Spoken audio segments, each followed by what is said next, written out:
안녕하세요. 원장 선생님입니다. 자, 이번 시간은 고등수학 1 CT 6단원 삼각함수야 그래프 두 번째 파트에 자, 6번, 7번부터 이제 설명을 하겠습니다. 7번이 이제 삼각함수를 포함한 유리식 2차식 해결법. 그죠? 유리식 2차식 해결법인데 별거는 없고요. 이제 거의 삼각함수는 이제 치환을 쓰게 되는데요. 치환을 쓴다라는 이유는 사인이나 코사인이 들어간 식으로는 이게 이제 안 된다는 얘기예요. 예를 들면 뭐 이런 겁니다. 그 대부분의 식들이 제일 복잡한 식들이 많은데 뭐 y는 뭐 사인 x 그죠? 사인 x 플러스 1 그죠? 이렇게 줬고 뭐 플러스 k의 최대값을 구하라 뭐 이런 식으로 나오게 되면 그죠? 이렇게 해놓고 최대값 최소값이 뭐 얼마다 아니면 뭐 이렇게 잡아놓고 3의 최대값을 구하라 하면 sin x 플러스 1의 실제로 그래프를 그리고 절대값 그래프를 그려도 되는 방법이 있지만 최대 최소를 쓴다라고 하면 치환하는 게 제일 편하다는 거예요. 이렇게 치환하면 t의 범위가 마이너스 1, 1이면서 저게 1차 함수로 바뀌겠죠. t 플러스 1 플러스 3 그죠? 훨씬 쉽죠 접근하기가. 그죠? 이렇게 해서 접근해서 그려버리면 되니까. 그죠? 이걸 그려서 마이너스 1 사이 1과 마이너스 1 사이 그죠? t 플러스 1이 이렇게 대칭이 되니까 x 플러스 4 그래프니까 뭐 대충 이런 식으로 그려지겠죠. 이렇게 그려지겠죠. 최대값 최소값이니까 마이너스 1일 때 최소 1일 때 최대 뭐 이런 식으로 이제 구할 수 있는 거죠. 이런 식의 이제 그래프 잊지 말 거는 뭐 치환을 한다는 겁니다. 이렇게 치환을 해서 하는 게 훨씬 수월하다. 그럼 이제 이건 1차식인 경우고 분수식도 있죠. 뭐 분수식으로 나오는 경우 분수식도 똑같아요. 치환해서 가면 편하죠. 그러니까 y는 예를 들어 뭐 sin x 플러스 마이너스 sin x 이것도 그래프가 그리가 상당히 어려운 게 못 그리죠. sin x인데 어떻게 그래요? 그러니까 sin x를 t를 치환해서 t 플러스 3 마이너스 t 플러스 2 유리함수로 바꾼 다음에 그래프를 그리는 거죠. 이렇게 쭉 아시겠어요? 자, 그다음 2차식. 2차식도 똑같아요. 2차식도 사인으로 나올지 코사인으로 나올지 결정을 해서 치환하면 됩니다. 그러니까 뭐 코사인 제곱 x 플러스 2 사인 x다. y가 이렇게 돼 있다.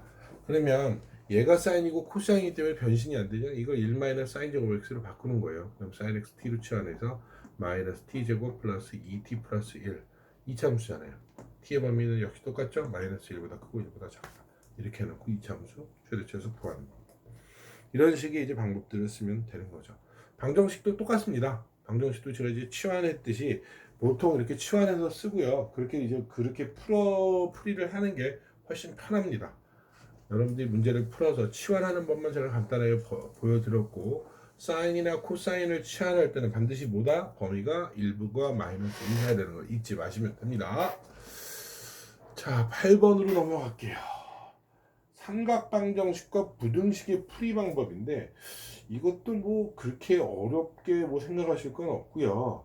그 일반적인 이제 삼각방정식 부등식이 나오면 어쨌든 간에 치환을 하더라도 값이 뭐 아까 문제 한번 볼까요? 뭐 했던 거 사인 제곱 x 마이너스 코사인 x 플러스 뭐 뭐라고 할까요? 1은 0 뭐 이렇게 해놓을까요? 그럼 이게 1 마이너스 사인 제곱 x 코사인 제곱 x로 바뀔 거고 그죠? 마이너스 t제곱 마이너스 t 플러스 2는 0이니까 그죠? t제곱 플러스 t 마이너스 2는 0이 돼서 그죠? t 이제 나오겠죠? 저거 뭐 나올 거 아닙니까? 그럼 이렇게 해서 t 했을 때 t가 다시 코사인 x로 돌아올 거고 코사인 x 이퀄 k가 됐을 때 이 값을 어떻게 그래프 그려서 그죠? 그려서 k 값 쭉 한 다음에 이 값을 구하면 되는 거예요. 그죠? 문제에선 중요한 건 뭐냐? x의 범위를 주냐 안 주냐죠. 주냐 안 주냐에 따라서 이제 값이 계속 연속이 될 수도 있고 그냥 값이 나올 수도 있고 그래서 이제 거기 문제 해설에 쓰이는 걸로 보면 sin x를 k로 잡고 그래프는 y 코사인 x를 그래프를 그리고 y는 k를 그려서 그죠? k 값을 그려서 교점을 확인해라 이렇게 이제 구하는 겁니다. 부등식으로 할 때는 이 윗부분이 뭐 sin x가 k보다 크다 하면 이 윗부분의 범위를 주면 되는 거고 방정식이 되면 그냥 이 값을 구하면 되는 게 되겠죠. 이해되세요? 네. 그렇게 이제 풀어내면 됩니다. 기본적인 법만 설명하겠습니다. 여기서는 문제풀이에 대한 건 설명 안 하겠습니다. 자, 9번, 10번은 그래프 성질에 대한 얘기인데요. 그 y는 sin x의 y값의 대칭성과 값을 확인하여라. 또 하나는 y는 cosine x의 대칭성을 확인하여라는데 별건 없고요. 9번, 10번 같이 설명할게요. 사인 그래프가 이렇게 있다면 잘 보시다시피 이게 우리가 다 알잖아요. 원점 대칭이라는 거죠. 그리고 이 원점 대칭이라는 걸 얘기한 게 아니라요. 0부터 2파이 사이에서 잘 보면 이렇게 파이를 중심으로 원점 대칭 같은 역할을 하고 있다는 겁니다. 이제 그게 문제상에서 중요하냐고 중요하죠. 굉장히 중요한 역할을 하고 이 성질을 잘 이용해서 문제에서 이제 나온다는 얘기입니다. 똑같은 얘기로 탄젠트 함수도 코사인 함수도 똑같아요.